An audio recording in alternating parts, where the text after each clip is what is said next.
Hai, welcome back to my channel. Jadi, di video gue kali ini, gue mau ngebahas satu buku yang gue nyesel banget kenapa gue baru baca buku ini sekarang.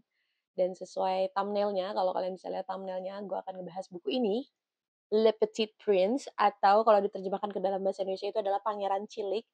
Karyanya, ini nama Prancis, semoga gue nggak salah sebut namanya. Karangannya Antoine de Saint-Exupéry.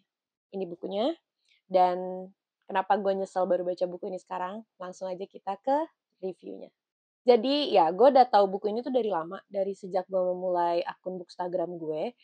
Dan ya gue belum tergerak untuk baca buku ini sampai beberapa hari yang lalu salah satu sahabat gue di Bookstagram dan di dunia nyata juga karena gue beberapa kali main bareng sama dia, itu ngepost buku ini dan dia terkesan banget sama buku ini dan even kata dia gue akan baca buku ini berkali-kali, even nanti kalau anak gue udah mulai bisa baca, gue akan baca bareng sama dia dan gue langsung kayak ke-trigger dan gue penasaran sebagus apa sih gitu. Karena ya gue tuh orangnya gitu, kadang-kadang gue udah tahu satu buku itu dan gue lihat reviewnya bagus-bagus, cuman kadang gue belum tergerak gitu sampai gue, mmm, melihat review dari beberapa orang yang sangat gue percayai penilaiannya dan gue akhirnya baru mulai ke-trigger. Dan ketika akhirnya gue mulai baca buku ini, gue sepakat sama orang-orang yang bilang kalau buku ini bagus banget karena memang ya buku ini bagus banget.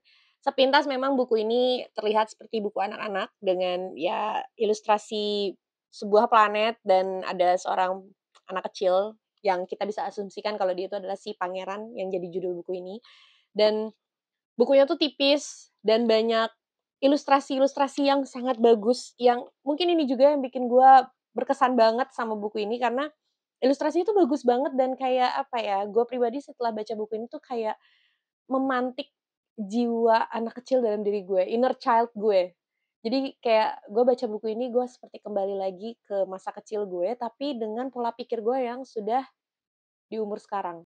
Oke, is that even make sense? Ya mudah-mudahan make sense ya, karena memang, eee, di buku ini pun kan dinarasikan oleh seorang, gue lupa ya dia sebut nama apa enggak, tapi kayaknya dia nggak menyebutkan nama dia pribadi, cuman di sini naratornya itu bercerita pengalamannya dia ketika dia terdampar di sebuah gurun pasir dan dia bertemu dengan seorang pangeran kecil yang membagikan pengalamannya dia.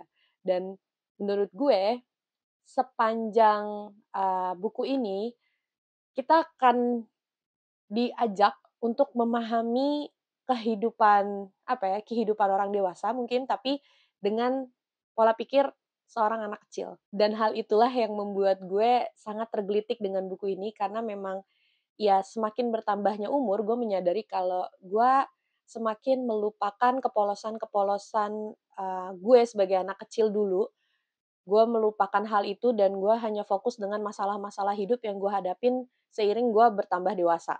Dan ketika gue baca buku ini, gue diingatkan kembali kalau setiap kita itu mempunyai jiwa anak kecil di dalam diri kita dan terkadang jiwa anak kecil itu tuh boleh banget untuk apa ya, untuk didominankan. Ya maksud gue, terkadang kita boleh banget gitu dalam menghadapi hidup kita walaupun kita udah dewasa seperti sekarang, kita boleh banget berpikir seperti anak kecil gitu, layaknya seorang anak kecil yang polos, yang berpikir apa adanya dan simple. Dan gue suka banget sama beberapa, apa ya, beberapa semacam sindiran-sindiran yang diucapkan sama si pangeran kecil ini, pangeran cilik ini di dalam buku, Le Petit Prince ini. Dia tuh sering banget menyindir kalau kita nih orang dewasa tuh kayaknya cara berpikirnya tuh terlalu rumit, sementara dia tuh punya pemikiran yang ya udah sederhana aja dan ya emang itu kayak menghantam gue seolah-olah kayak berkata, "Ya emang iya sih terkadang kita suka overthinking untuk hal-hal yang sebenarnya bisa eee, apa ya, diselesaikan dengan berpikir yang simpel aja," gitu. Dan jadi setelah membaca buku ini, gue merasa kayak, oke, kita sebagai orang dewasa memang terlalu banyak overthinking dan terlalu banyak berekspektasi sama orang-orang di sekeliling kita.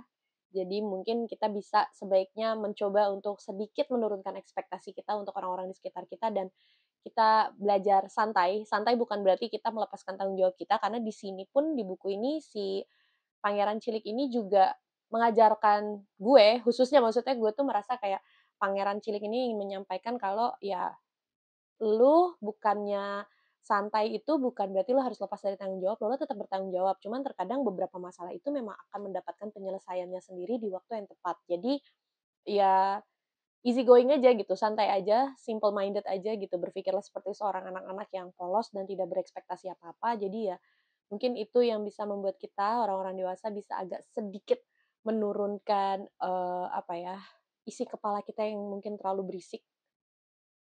Jadi ya, mungkin gue akan rekomendasiin buku ini buat kalian yang mungkin merasa kayak hidup kalian terlalu capek, hidup kalian terlalu apa ya, aduh kok jadi orang dewasa tuh capek banget dan pusing banget ya, mungkin kalian bisa baca buku ini karena buku ini tuh sangat relate untuk kita-kita yang mungkin sedang lelah menghadapi kehidupan, karena di sini si pangeran cilik ini banyak mengajarkan arti tentang, ya hidup itu nggak selamanya harus berjalan sesuai mau kita gitu.